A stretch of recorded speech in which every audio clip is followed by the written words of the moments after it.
It's Ross, back with another one. Playing in the background, I'm pretty sure you can hear it. It's the new one from Loss. It's Horizonless. This came out this year in Profound Lore. And it's one of the heaviest fucking things I've heard all year. Really fucking emotive, really fucking deep and dark, and really fucking good shit. If you're sleeping on it, end it. So Mr. Ground Zero Salem, Pat, put out this little challenge for his, what do you call it, beloved missteps and blunders, or, yeah. And basically what it is well, a misstep in a band's career where they put out something maybe was not well received, or something to that effect. And yeah, I wanted to throw my hat in the ring for this. I picked out 3. Didn't want it to be too long. I figured 3 would be plenty. I think I got some good ones here. Pretty sure all this will fall in the category that Pat brought up. So without further ado, let's kick this bitch off. The first one is a CD. This is Cradle of Filth with Darkly Darkly Venus Aversa. I know for a fact that this album was not extremely well received by Cradle of Filth fans. I know this because I am a Cradle of Filth fan, but I enjoyed this album. It felt kind of like a rehash of Nymphetamine, which I really, really love Nymphetamine. Is it as hard-hitting as some of their other albums? Not in the least. But it's got its moments. It's a decent album. It's a good album. The Nun with the Astral Habit is one of my favorite Cradle of Filth songs. And I don't give a fuck. A lot of fans did not enjoy this. They ended up hopping back on with a Hammer of the Witch, and this new one that I just blanked on, I can't remember the name of, that Travis just showed. Apparently a lot of people are digging that. I have not checked it out yet, but I remember when this came out, a lot of people just weren't into it, but I never had a problem with it. Sorry. Lilith Immaculate, really catchy, good song. I enjoyed this album a lot. Like I said, I can see why Cradle of Filth fans wouldn't be into it. But Cradle of Filth have been up and down their whole fucking career. I mean, they've run the gamut on symphonic metal, from black metal to symphonic death metal to sometimes bordering on quasi new metal. They're a different kind of band, and I think that's what I've always liked about it. But yeah. None with the Astral Habit, like I said, one of my favorite Cradle songs. Good album. Good album. Alright, this next one, I think Pat actually mentioned in his,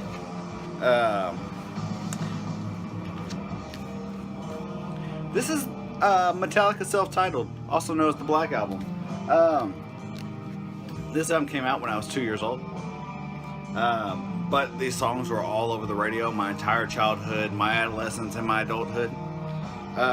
This was my first exposure to Metallica, was through this album. Songs like Inner Sandman were in every fucking movie I watched as a kid. Sad But True I found later in life and just fucking jammed to it. The Unforgiven, everybody knows the fucking Unforgiven. Through the Never, which became one of my favorite Metallica songs. Nothing Else Matters. This is a really fucking good album. Is it the Metallica that everybody liked in the 80s? No, it's not. But kind of like Cradle of Filth, man, Metallica run the gamut on metal. They started off really heavy and thrashy. And then in the 90s, they said, how do we get more radio play? How do we make fat, sweaty guys really like us? And they figured it out.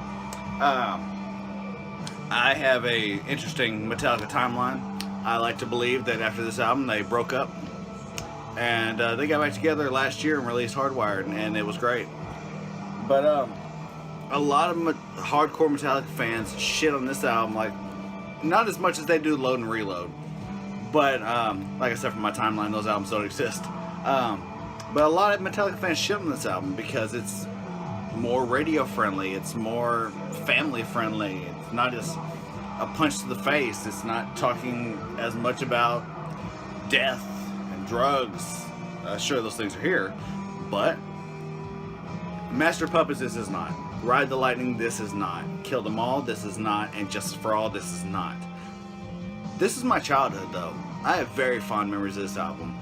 And I listen to this album regularly. Definitely not my favorite Metallica album. That still goes to Ride the Lightning. But I have a fondness for this album. And I dig it. I talk a lot of shit about this album. I make fun of this album a lot. But it holds a special place in my heart.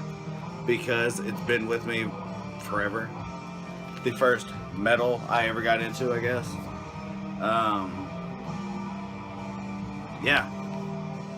I can see why a lot of Metallica fans boo, shit on it, because they were on such a high streak of those first 4 albums, and then this happened. It was just, some say a misstep, I say a failed opportunity, maybe. Yeah, this is, like I said, originally released in 1991. This is a 2008 repress. Double LP, both on black. Yeah, I'll show the back. Don't tread on me for liking Metallica's Black Album. Yeah. And I got one more here. This one I've gotten shit for in the past, just because this band is, they get shit on a lot. And I know why it's a big fan. And he actually likes their entire catalog. I'm more partial to his first album, because this is the one that I was introduced to, and this is my favorite one. And I never really got into anything after this album, but it's the debut album from Ghost, Opus Eponymous. A lot of metal fans shit on this album for being hipster or being too theatrical and not being true or what the fuck ever. I thought this album was fucking great. Every song is really catchy and really just a good heavy metal song in the vein of Black Sabbath and King Diamond, and just that really good chunky riffs done extremely well. I liked the theatrics at first. Like I said, after this album I just couldn't get into it, but it got weird. They started doing the videos where they're wearing the prosthetics, and Papa Emeritus was being switched off or what the fuck ever. The interband drama I never really cared for, but yeah, Opus Eponymous is a fucking good heavy metal album. This is the record store day release on this split. But yeah, a lot of metal fans don't dig Ghost, and I can see why some people think it's what it is, goofy and boring and nothing new. But I found it fun. Still do. I still listen to this whenever I feel like it. I might go back and check out some of their other albums at a later date, but I can see why a lot of metal fans think this is just a misstep altogether and this band should never happen. But I think it's fun. It's cool. Maybe that's why they don't like it, 'cause it's cool. I really like Elizabeth, Conclavi Con Dio, Ritual. Yeah. See, I don't really have anything that's a straight up misstep, because I like all these albums. But there's a lot of people that don't like these albums, which I think is Pat's point. Albums that you like that other people aren't into, or I think were a falling point in a band's career. But yeah, I dig this stuff. But I'm very easily amused when it comes to music. It's not often that I'm disappointed.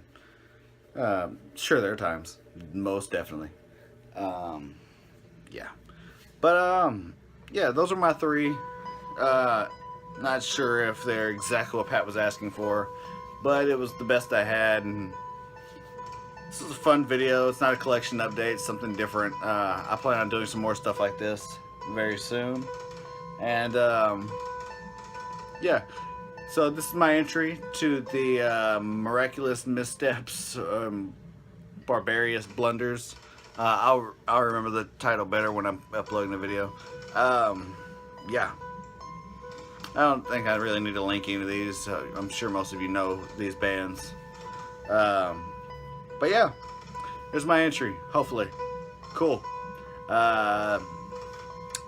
See you in a couple days, I guess. Peace.